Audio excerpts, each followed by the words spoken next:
Hello and welcome again to our weekly class in the Torah Portion. I'm Sondra Baras, and today we are going to be discussing the portion of Behaalotcha, as you raise up. The portion begins with the lighting of the menorah. I'd like to focus, however, on what I believe is one of the most exciting portions of sections of the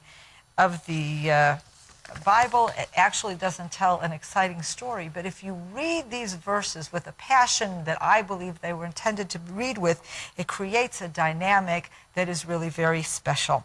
So we'll start with Numbers chapter 9, verse 15. And this section begins with the fact that the tabernacle has now been set up. We've already learned about the rules of how the children of Israel know they travel. We have it repeated here. On the day that the tabernacle was set up, the cloud covered the tabernacle, the tent of the testimony, and at evening it was over the tabernacle like the appearance of a fire till morning. So it was always the cloud covered it by day and the appearance of fire by night. And then we have the description of how they know when to journey. When the cloud is lifted, the children of Israel know it's time to travel. And when the cloud comes down, they know that it is time to rest. And all of this, of course, is an introduction to what begins in chapter 10.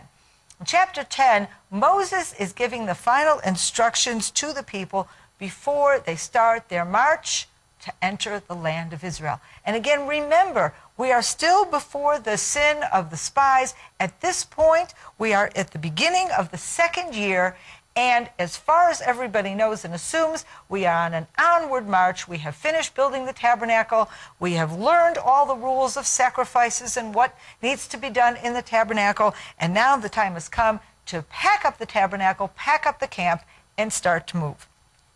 And so we have at the beginning of chapter 10, the Lord spoke to Moses, saying, "Make 2 silver trumpets of hammered work. You shall make them, and you shall use them for summoning the congregation and for breaking camp." Again, giving us the instruction of how we know, in addition to the clouds, we also have these trumpets.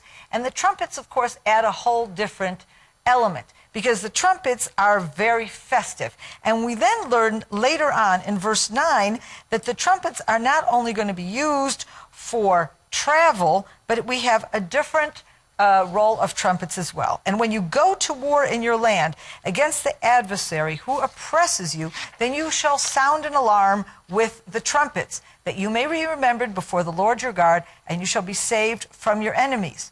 So the trumpets, therefore, are not only heralding time to move, but the trumpets are heralding the movement toward the land of Israel, where they will clearly be engaging in battle to conquer the land from their enemy. To watch this program in its entirety, go to www.glc.us.com or simply click the link below.